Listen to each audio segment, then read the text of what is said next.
agora você está ao vivo. Boa tarde, tudo bem? Como estamos?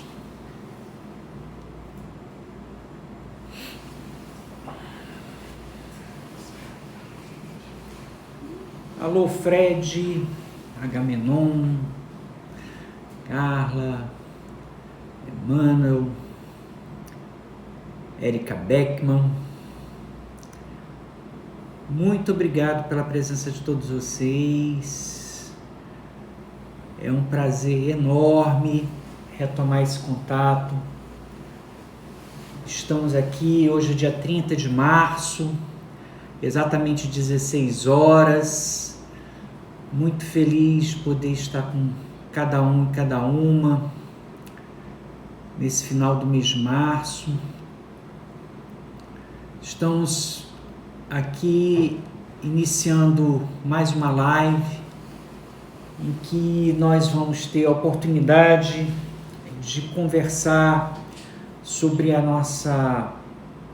nossas ideias que estamos construindo juntos por todos os meios disponíveis nesse momento de isolamento social por causa da pandemia, pelo telefone, pelo celular, pelo WhatsApp, pelo e-mail, pelas redes sociais.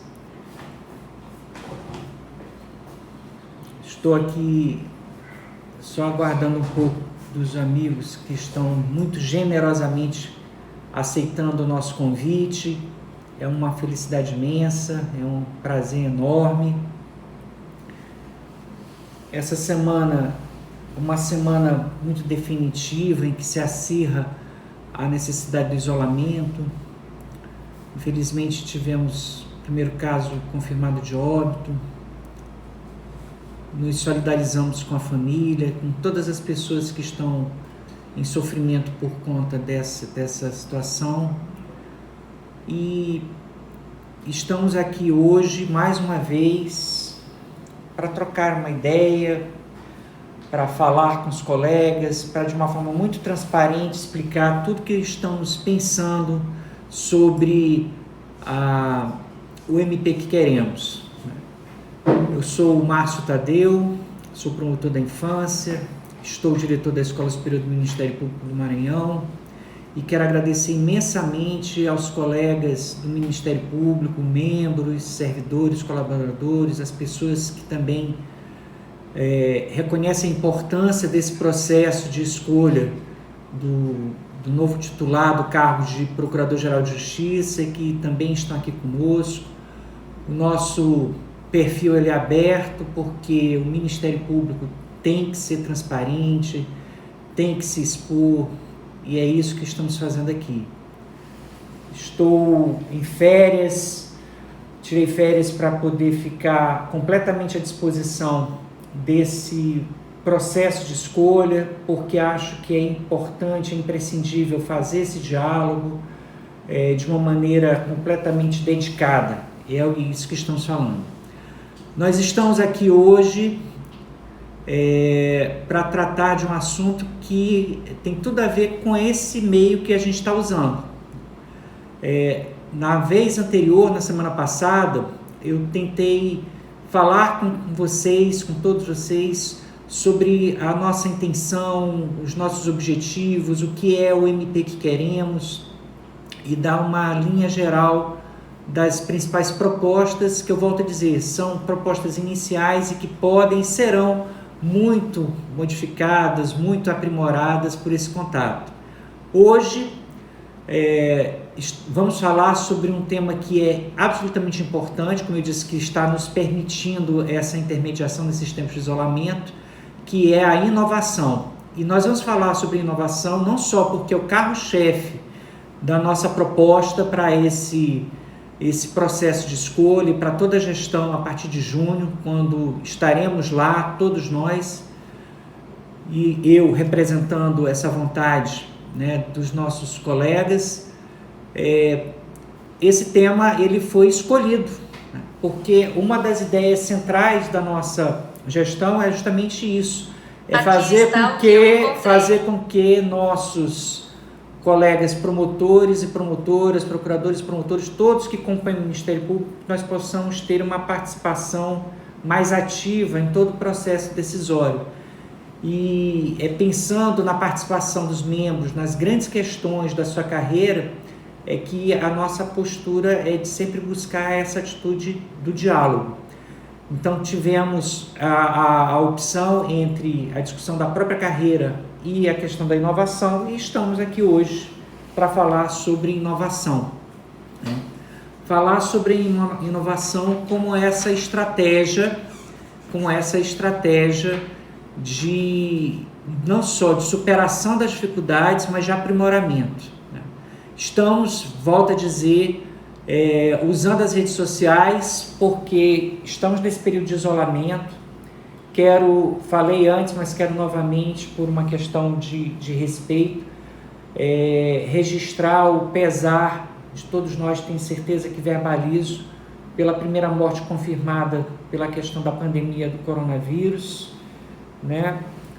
E dizer que isso é algo que nos remete à importância da atuação do Ministério Público, inclusive pela via dos meios tecnológicos, já que, atendendo uma demanda da própria Organização Mundial de Saúde e agora também uma determinação do Conselho Nacional do Ministério Público, a Procuradoria-Geral de Justiça ela está atendendo em plantão extraordinário e em regime de teletrabalho, que acaba de ser prorrogado, para que o Ministério Público também colabore para o achatamento da curva, para que o nosso sistema de saúde não tenha um colapso que seja causador de mais mortes. Também nesse sentido, eu quero elogiar a atitude dos colegas promotores, promotoras, procuradores, procuradoras da administração superior, dos CAOPs, que estão todos os dias, em todas as horas, atuando para verificar o cumprimento dos planos de contingência, das determinações das autoridades sanitárias, o que vem fazendo também os demais poderes, o próprio Poder Judiciário, recomendando, por exemplo, o uso das multas, das sanções pecuniárias em favor das medidas de saúde, o Executivo no plano municipal, estadual e federal. Inclusive agora, hoje, o Senado deve estar votando uma proposta da renda universal para poder garantir que as pessoas que são autônomas tenham o direito de se proteger e de proteger a sociedade, não tem que fazer uma escolha entre a própria vida e a sobrevivência, a subsistência.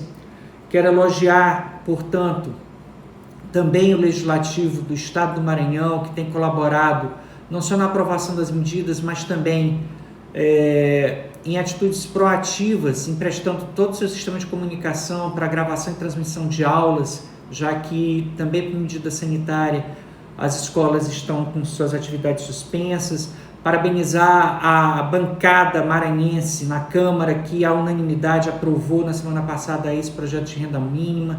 Tenho certeza que no Senado isso vai se repetir.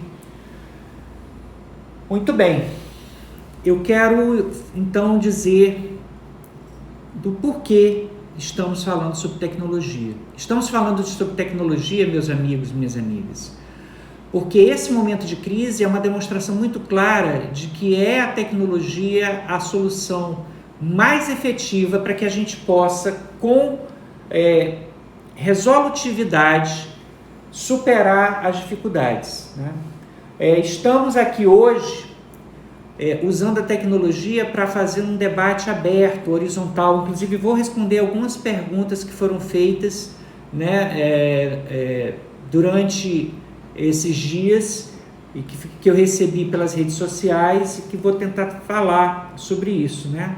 Falar que nesse tempo de crise, então, a tecnologia ela é uma superação desse distanciamento, né? Estamos superando essa distância que é impositiva nesse momento da vida nacional, pela tecnologia e pelo coração, compartilhando as ideias, os sentimentos, mas a tecnologia também é uma solução para a própria efetividade das atividades do Ministério Público. Nós somos uma instituição que passou a adotar um modelo de estrutura do judiciário para se distanciar do modelo de estrutura do executivo, e hoje temos uma arquitetura organizacional baseada em comarcas, em entrâncias, em instâncias, porque em determinado momento da nossa história, como uma carreira, isso foi necessário para que houvesse essa nova identidade que foi sedimentada pela Constituição de 88, pela Constituição Cidadã de 88.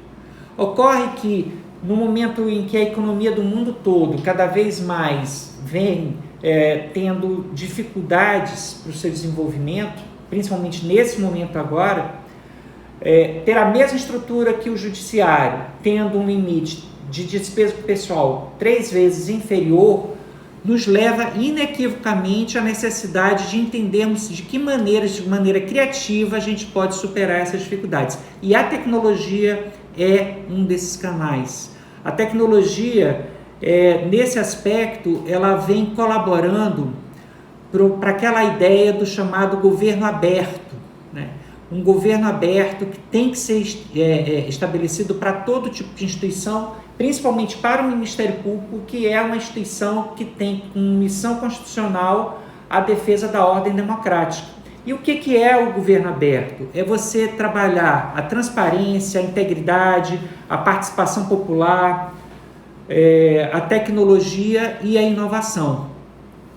Nessa ideia do governo aberto, do governo eletrônico, estamos trabalhando com a perspectiva de que o cidadão hoje, a cidadania, ela é exercida principalmente por esse mundo virtual. A nossa existência no mundo virtual também é uma demonstração da própria cidadania.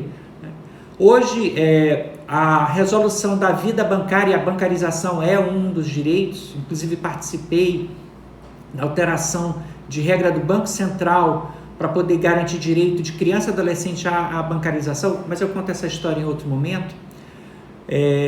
Hoje você faz a solução da sua vida financeira com a fintech ou com o banco que está no seu celular. Hoje você resolve a sua vida no atendimento das instituições usando os saques também com o seu smartphone. Ou seja, nessa nossa sociedade de hoje, a necessidade de respostas em tempo real é algo que também tem que ser aplicada para as instituições governamentais. Nessa lógica do governo aberto, a tecnologia ela é absolutamente indispensável. E como se faz isso? No Ministério Público nós temos já diversas experiências que vêm sendo criadas e que o Ministério Público do Maranhão vem se apropriando, não só no desenvolvimento de diversos programas, mas também na reestruturação da forma de ver esse uso da tecnologia.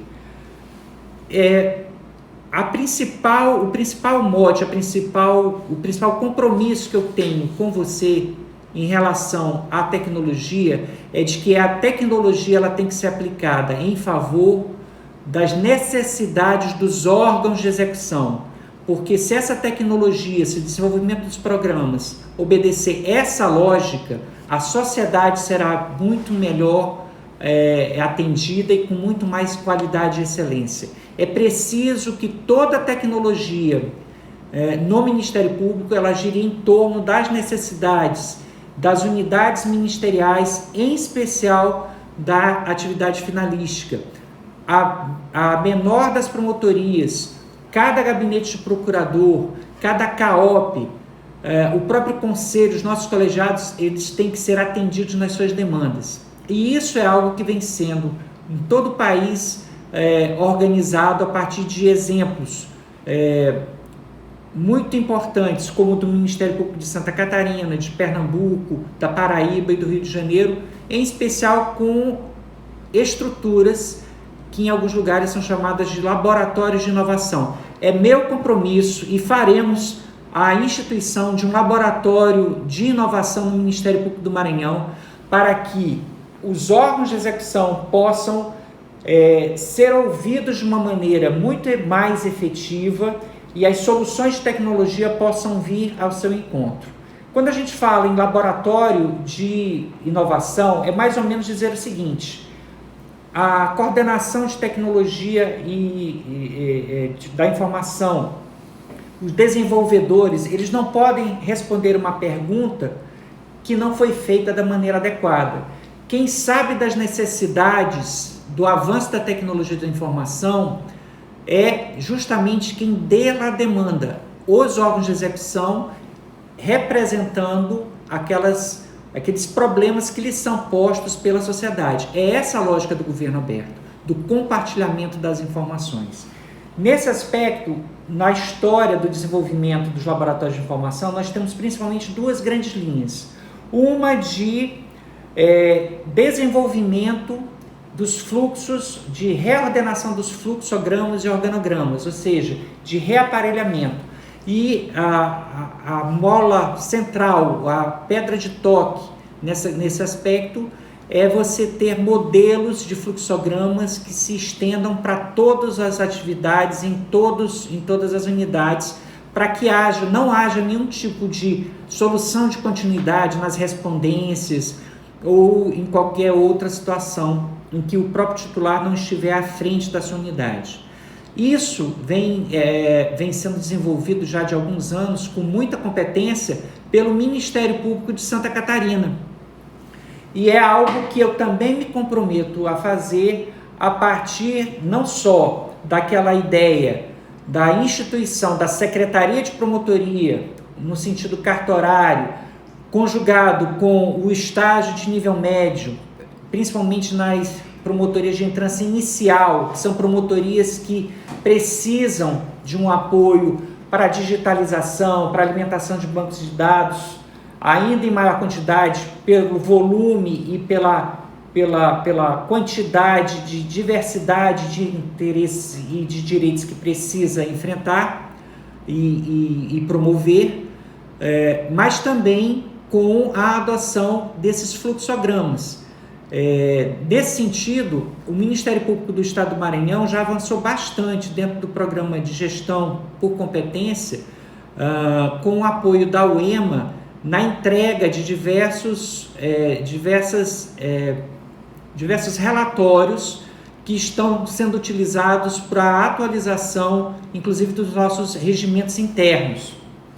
Mas não é apenas isso. Quando se fala em laboratórios de inovação, esse nosso compromisso com a melhoria para evitar o retrabalho, para poder fazer com que os promotores, as promotoras, procuradores, procuradoras possam fixar muito mais sua atenção nas matérias de ordem jurídica, naquilo que a sociedade espera deles e que somente eles e elas podem realizar, nós também temos que ter a questão da inovação tecnológica, né? A inovação tecnológica que a gente vê observando em que vários MPs hoje funcionam como verdadeiras startups governamentais. O MP de Pernambuco, por exemplo, nesse momento do coronavírus, lançou um grande desafio, o desafio Covid-19, e com a participação de mais de 50 entidades, inclusive estrangeiras, e conseguiu o MPPE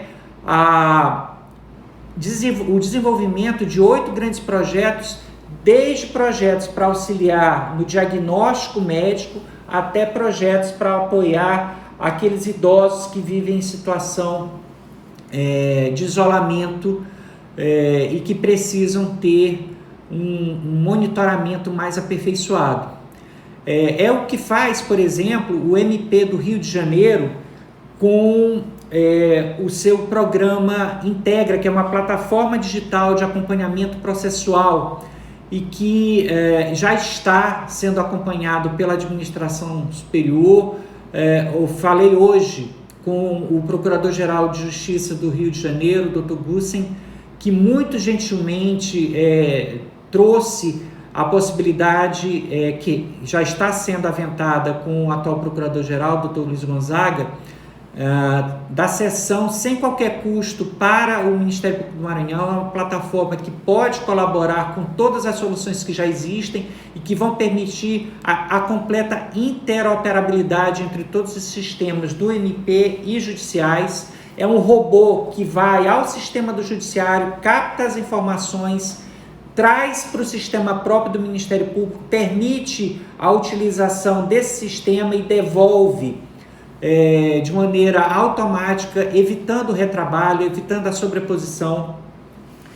E temos também um terceiro modelo de laboratório de inovação, que é um modelo misto, que combina não só o aperfeiçoamento de fluxogramas e organogramas, como é o de Santa Catarina, e da inovação tecnológica. Esse é o modelo do MP do Ceará, que também temos um contato e estamos estudando, e que muito provavelmente deve ser o modelo adotado no laboratório de inovação do Ministério Público do Maranhão.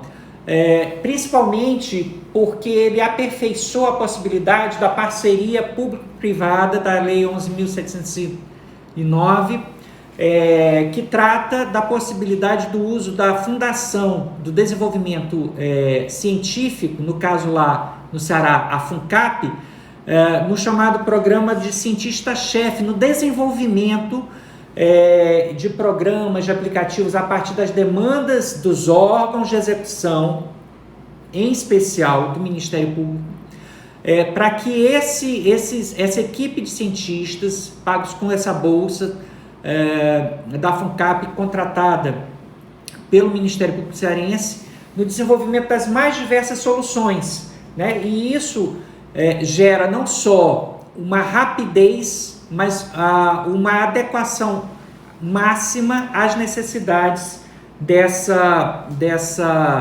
do Ministério Público do Ceará.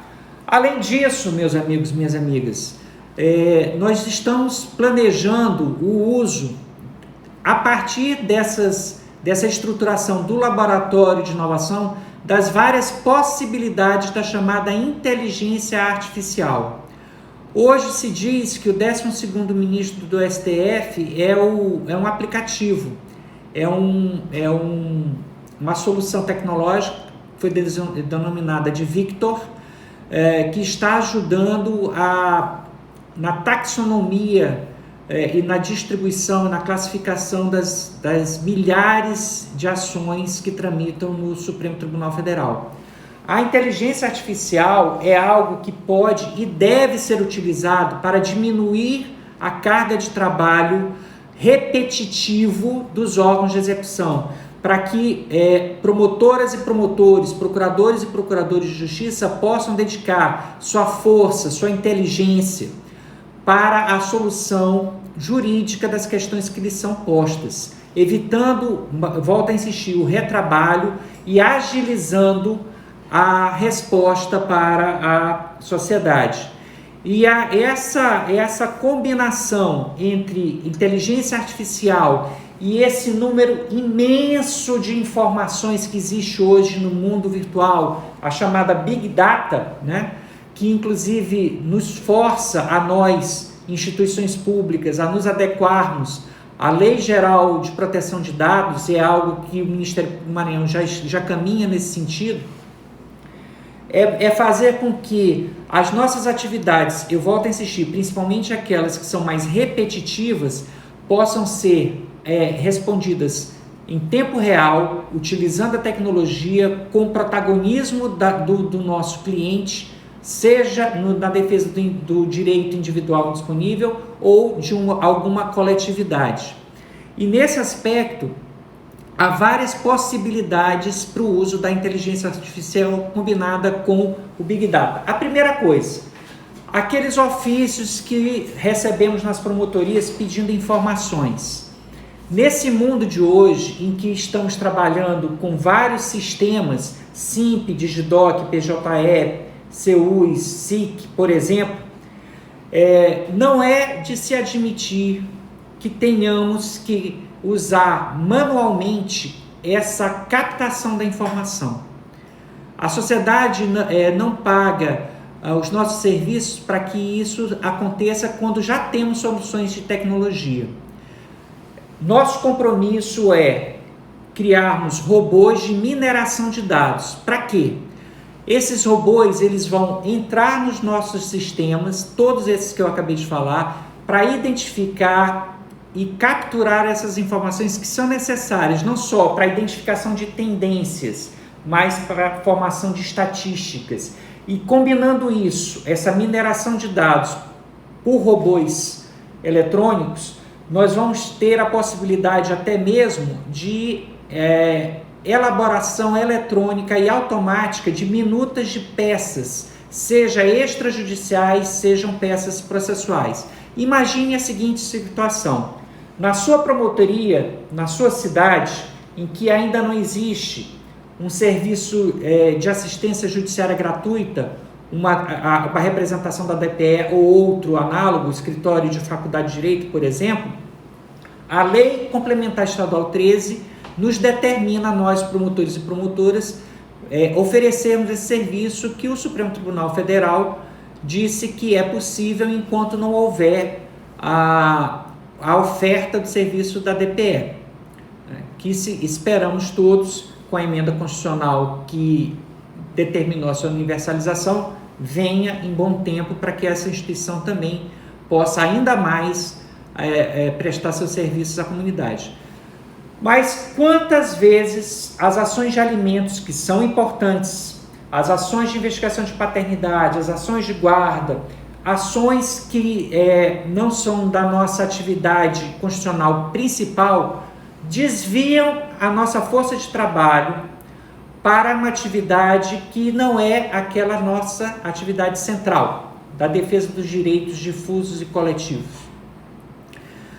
Com a inteligência artificial, o uso da Big Data, o robô de mineração de dados, é possível, por exemplo, fazermos o chatbot, ou seja, várias formas do cidadão ser atendido de maneira automática, porém humanizada, como já temos em diversos outros lugares.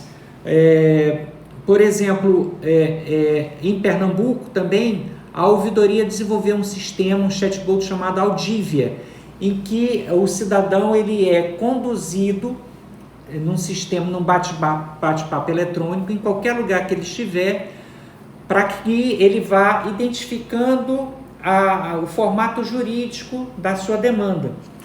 E isso é útil não só para estatística, para universalizar esse atendimento, mas também para identificar novamente as tendências e a inteligência artificial trabalhar até mesmo na minuta dessas peças, ou seja, do começo, o atendimento inicial, até a peça, o modelo da peça que vai ser utilizado para aquela resposta, em especial nesse tipo de atendimento, a inteligência artificial combinada com o uso desse robô de mineração de dados vai nos permitir o que hoje já faz a Procuradoria da Fazenda Nacional, por exemplo. Os processos de execução fiscal, eles são basicamente produzidos do começo ao fim dentro da Procuradoria a partir desse uso de robôs eletrônicos. Atender a população nessa assistência judiciária, utilizando esses chatbots, os robôs mineradores, a identificação das tendências, da formação da jurisprudência, isso tudo vai fazer com que muito da carga de trabalho que hoje é desenvolvida para essa atividade possa ser reduzida e aplicada em outras funções, em outras atividades mais próximas. É preciso também que a inteligência artificial, junto com o uso da Big Data, das fontes abertas, sejam utilizadas para que o nosso Ministério Público seja ainda mais efetivo pela predição dos problemas. Ao lado da questão do uso desse robô minerador, investigando os dados do IBGE, os dados da execução do orçamento dos 217 municípios e do Estado, os dados do IPE, todos os dados que são disponíveis, já estão disponíveis, é possível criar boletins de inteligência, BIs, né, para que uma equipe interdisciplinar que iremos criar, que será o Laboratório de Políticas Públicas, possa identificar, por exemplo, que em determinado bairro da sua cidade a educação infantil não está sendo oferecida, embora a execução do orçamento para essa área esteja correndo, que pode identificar aí um mau uso da verba pública, né? numa não integralidade daquele serviço. Esse laboratório de políticas públicas já é uma realidade, por exemplo, no MP do Rio de Janeiro, é o MP em mapas, em que é utilizado o georreferenciamento, os dados estatísticos também são utilizados para que estudos sejam produzidos pelas próprias equipes técnicas, gerando alertas para que cada promotoria possa, enfim, receber dos CAOPs sugestões de procedimento de como enfrentar aquela situação. Funcionaria mais ou menos assim: no laboratório de políticas públicas, nós teremos equipes multidisciplinares, o economista, o contador, o cientista social, a assistente social, o psicólogo, o estatístico, o cientista de dados, que irão interpretar esses dados, criar os BIs, elaborar esses alertas, mostrando a oferta insuficiente, irregular ou não completa dessa política pública. E aí, no primeiro momento, quero focar principalmente na área da saúde, da educação e da assistência social, porque são 3 políticas que abrangem muitos dos clientes habituais do Ministério Público, a população de crianças e adolescentes, de idosos, de pessoas com deficiência, por exemplo, e esses alertas serem encaminhados aos CAOPs, que devem funcionar dando cumprimento a uma determinação do Colégio de Procuradores, que é da Câmara de Coordenadores de CAOP, para uma atuação articulada de todas essas áreas para superar essas dificuldades, ou até mesmo prevenir a partir desses alertas do Laboratório de Políticas Públicas. É algo que vai colocar cada vez mais o Ministério Público como uma instituição imprescindível que é por sua missão constitucional. É possível também, a partir dessa mineração de dados, de Big Data, dos nossos próprios sistemas, que nós tenhamos uma redução de custo de diárias, de passagens em atividades de fiscalização. Por exemplo, é possível fazer com que a corregedoria faça inspeções e correções virtuais, inclusive com reuniões virtuais, otimizando o dinheiro público e fazendo com que os promotores e promotoras, procuradores e procuradoras tenham uma redução na etapa de preparação das próprias inspeções e correções. Eu tenho certeza que com a oferta dessas plataformas não haverá de maneira nenhuma da corregedoria uma resistência, qualquer resistência a esse avanço que é inevitável e que iremos ajudar a trazer. A inteligência artificial, ela também vai nos possibilitar algumas medidas imediatas e que são necessárias. Hoje, com a decisão, né, da lei agora, do acordo de não persecução penal, com a gravação em vídeo, da negociação, da confissão, também dos atos processuais e dos atos extrajudiciais de nossa competência, de nossa atribuição para investigação, muitas vezes, na avaliação de um processo, de um procedimento, o promotor, o procurador, a procuradora, a promotora de justiça, depois de ter passado 5, 6 horas numa audiência ouvindo várias testemunhas, quando vai realizar algum ato, um requerimento ou alegações finais, tem que vivenciar novamente essas 5, 6 horas.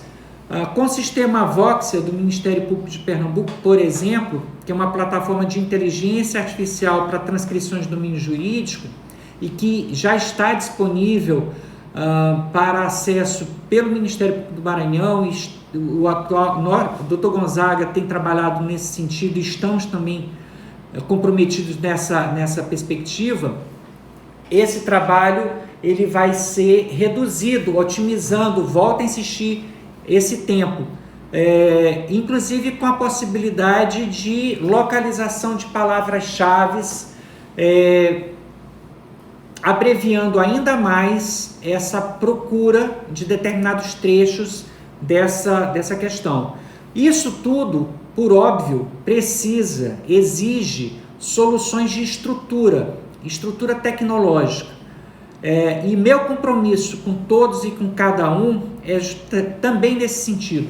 Tivemos um grande desenvolvimento no que se refere à estrutura predial, e o compromisso do MP que Queremos, o meu compromisso com você é que teremos igualmente uma estrutura de tecnologia de informação apta a atender todas essas inovações. A primeira delas é ampliar o apoio do SINP, do Digidoc, para que as respostas desses processos, dessas plataformas, seja cada vez mais rápida, mais satisfatória para cada usuário. Nosso compromisso também é de garantir a possibilidade do uso do chamado firewall na ponta, para fazer aumentar ainda mais a velocidade da internet, que é o básico para que a gente possa ter todo esse desenvolvimento tecnológico. Não existe tecnologia em informação sem uma internet de qualidade. E o que isso quer dizer? Isso quer dizer o seguinte: em várias cidades do interior do estado, em especial, nós já temos provedores, fornecedores do sinal de internet, que pode ser, muitas vezes, superior àquele que é hoje provido pela empresa que é atualmente contratada pela Procuradoria-Geral de Justiça. Com o uso desse chamado firewall na ponta, é possível garantir toda a segurança da informação e possibilitar não só a contratação desse provedor local, que inclusive também ajuda na movimentação da economia e também na arrecadação dos tributos locais. Olha, o nosso programa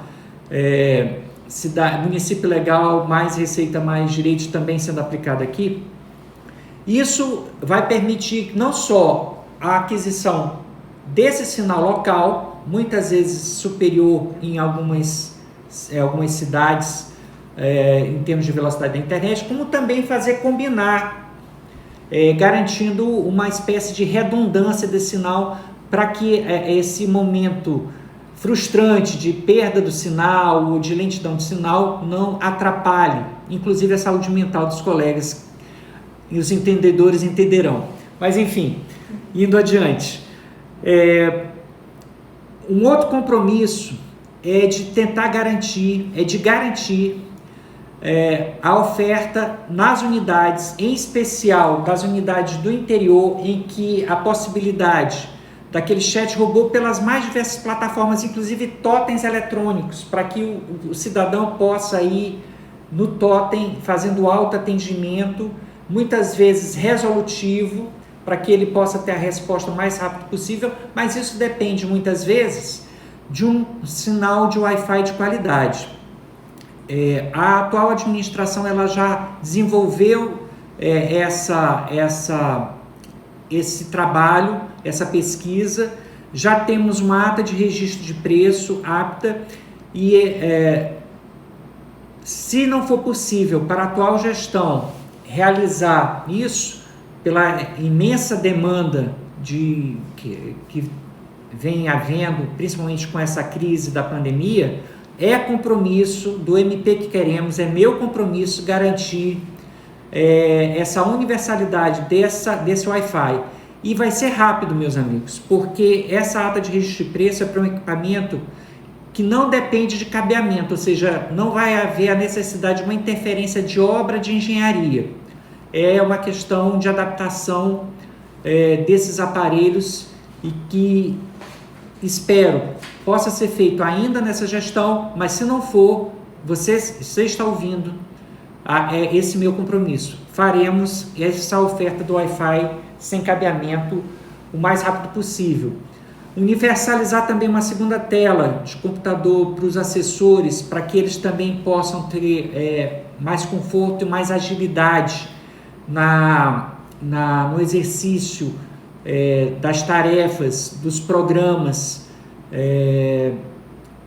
que são usados na nossa atividade. Também é um compromisso que eu assumo e estendo mais o compromisso de termos um celular para cada promotoria, além daquele que é utilizado pelo promotor. A administração do MP do Maranhão inovou e foi depois seguida pelo próprio CNMP, permitindo, por exemplo, a utilização de aplicativos de comunicação instantânea, como o WhatsApp, para as comunicações procedimentais.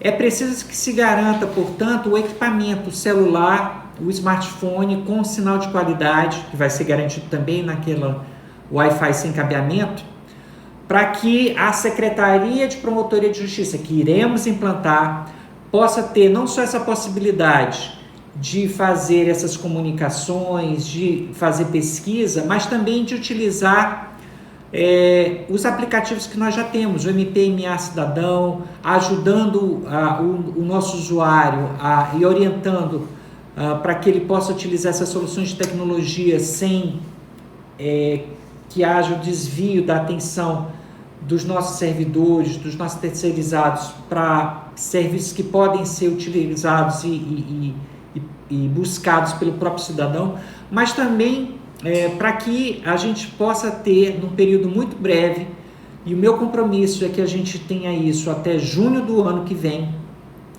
a sua promotoria na palma da sua mão, que é exatamente o que já estamos iniciando hoje. A atual gestão já está iniciando com o Simples Mobile, que foi lançado na semana passada. Com o Simples Mobile, nós já podemos, promotores, promotoras, procuradores, usando o smartphone, fazer a movimentação de procedimentos, fazer a consulta a esses procedimentos e fazer o controle de prazo. Com o laboratório de inovação e com essa busca das parcerias que estamos construindo, não só com outros ministérios públicos, mas também com base na parceria pública e privada, estaremos trazendo para cada smartphone todas as funcionalidades dessas nossas soluções, como o SIMP, como o Digidoc e o PJE, para que cada promotor e cada promotora possa ter no seu celular o controle absoluto, né? Desde as contas com SIC até a movimentação, a realização de provas. Estamos trabalhando com a ideia, inclusive, da assinatura digital em nuvem, que dispensa o token ou qualquer outro instrumento para permitir, com segurança e capacidade de auditoria, o uso do celular para assinatura. No que toca à questão da tecnologia, nós temos muitas possibilidades, e esse momento de crise tem demonstrado que a tecnologia é o caminho mais importante para que a gente possa superar as dificuldades, seja de ordem econômica, seja de ordem de logística, em especial em circunstâncias de gravidade como estamos vivendo no dia de hoje, em que o Ministério Público do Maranhão não tem parado, está trabalhando em regime de plantão extraordinário e de teletrabalho. E é nesse ponto, até porque foi objeto de várias perguntas que chegaram pelas redes sociais, é que eu quero dizer das várias possibilidades do uso do teletrabalho, sem que haja o afastamento do Ministério Público da comunidade, mas ao contrário, permitindo ainda mais essa aproximação. O que nós temos observado nesse momento atual é que houve inclusive um aumento de produtividade em relação ao mês imediatamente anterior com a adoção do teletrabalho. É preciso que nós percebamos dessa oportunidade, né, o momento de iniciarmos o debate sobre limites e possibilidade desse teletrabalho. E quando a gente fala de teletrabalho, a gente está falando das mais diversas possibilidades.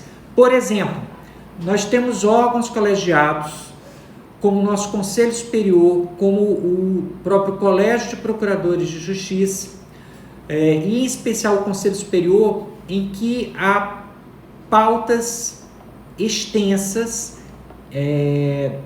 de homologação de arquivamentos, que é uma atividade absolutamente importante e indispensável, de conhecimento de prorrogação de prazos, mas algumas atividades que não dependem essencialmente de um julgamento presencial.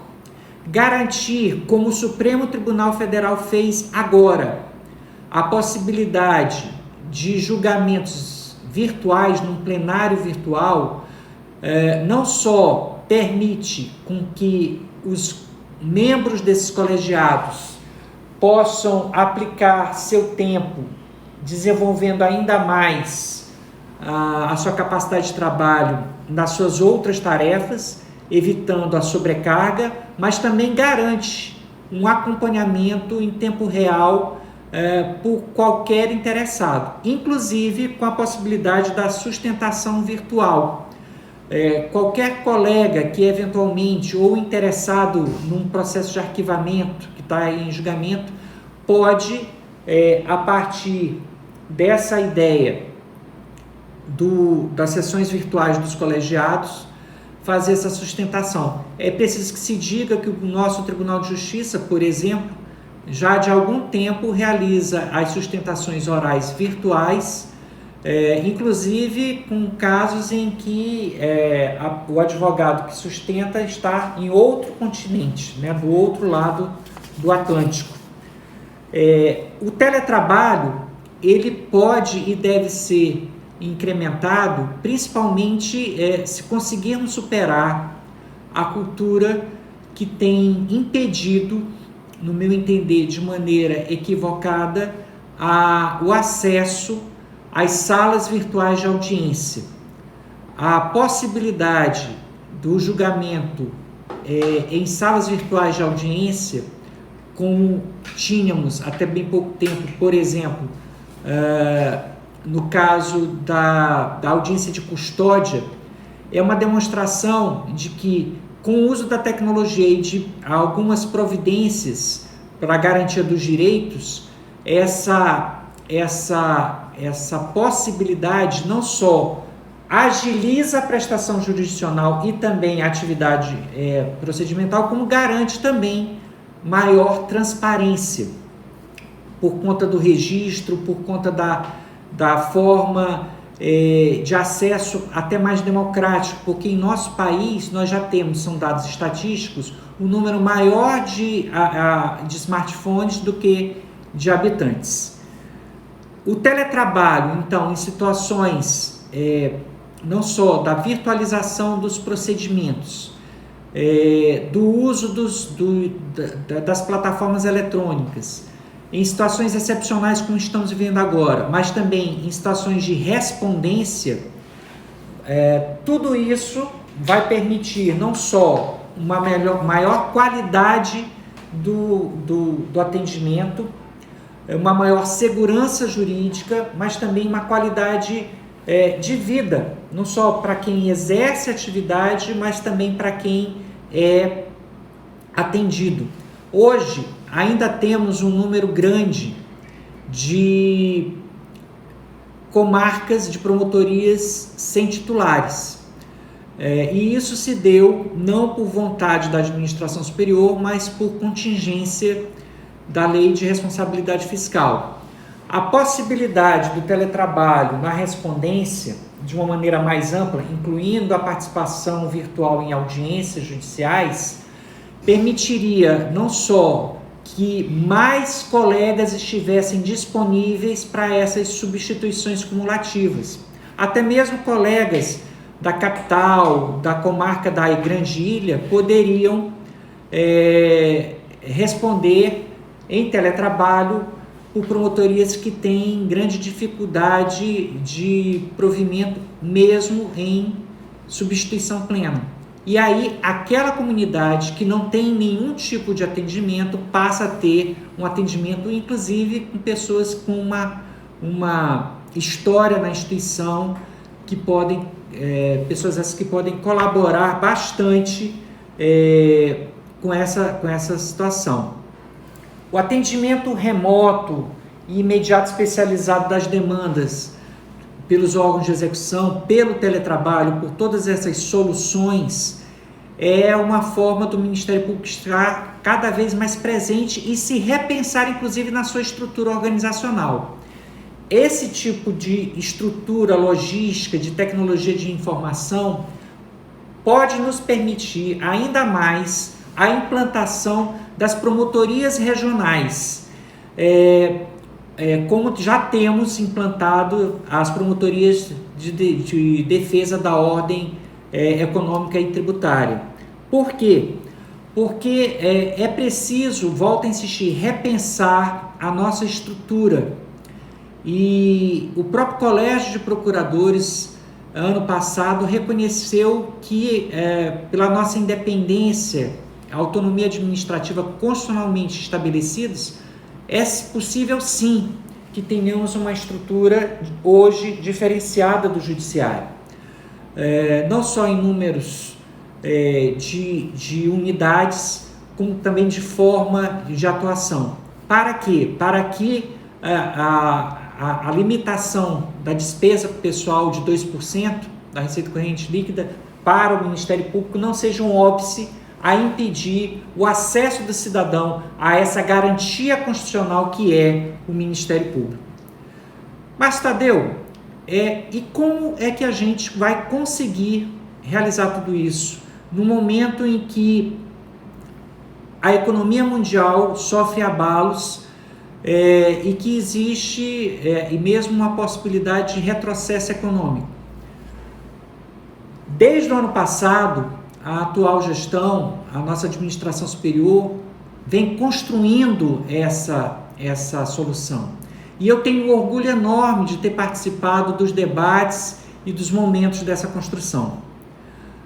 Por lei complementar, por lei que alterou o nosso Fundo Especial do Ministério Público, que é responsável para enfrentarmos despesas de custeio e de investimento, é esse fundo que, por exemplo, permitiu esse avanço enorme na infraestrutura predial e de desenvolvimento de tecnologia que estamos percebendo atualmente. Esse fundo, por uma lei que foi votada no final do ano passado, ele vai ser substancialmente acrescido com os emolumentos das serventias extrajudiciais, dando cumprimento ao dispositivo constitucional do artigo 98, parágrafo 2º. Os emolumentos das serventias extrajudiciais, pelo texto da Constituição, são devidos para o aprimoramento da atividade dos órgãos da Justiça, e o Ministério Público, como função essencial à Justiça, como também é a DPE, tem direito a essa partilha. E isso foi reconhecido pelo Legislativo e está, por uma atitude proativa, competente da atual administração, sendo efetivado. A partir dos próximos dias, teremos a assinatura de um termo de cooperação. Me permitiu, Sua Excelência, o Procurador-Geral de Justiça, fazer esse anúncio. Inclusive aqui, eu estou vendo a participação intensa dele. Permitiu que anunciasse essa assinatura. Já houve a decisão da presidência da Corte, do Tribunal de Justiça, que fará a parceria necessária para a efetivação dessa arrecadação, que em 2 anos corresponde a praticamente a arrecadação, os ativos do FEMP nos últimos 4 anos. Né? É algo que é, portanto, muito importante e que o compromisso que assumo aqui com todos vocês é de que possamos aplicar esse dinheiro, principalmente nas soluções de tecnologia de informação, de garantia de ampliação das estruturas das promotorias, com equipamentos, com equipes de perícias especializadas, com terceirização para permitir redimensionamento dos servidores estáveis, entre outros aspectos. Eu estou vendo aqui que nós estamos nos aproximando do tempo da nossa live. Eu tinha dito que eu ia falar hoje menos para não cansá-las, mas o entusiasmo de fazer acontecer, de aprimorar ainda mais esse ciclo virtuoso que estamos vivendo desde 88, que se incrementa a cada ano, não me permitiu ser breve. Eu quero agradecer a cada uma e a cada um, a todos e a todas, pela sua participação, pela oportunidade de me permitir estar com vocês nesse momento de discussão, dizer que continuamos à disposição pelo WhatsApp, pelo telefone, pelo e-mail, nesse momento ainda de isolamento social que se impõe, e estou, como sempre estive, à disposição a qualquer momento dos colegas para que a gente possa, de forma transparente, de forma respeitosa, levar ao conhecimento de cada uma das nossas propostas para o seu julgamento. O Ministério Público que queremos, estamos construindo todos juntos e iremos realizá-lo a partir de junho do ano que vem. Isso eu tenho certeza. Pela participação de todos vocês, eu quero agradecer muito e convidá-los já para a nossa próxima live na semana que vem, no mesmo dia, mesmo horário, segunda às 16 horas. O MP que queremos, estamos construindo juntos e a cada dia. Muito obrigado e até a próxima.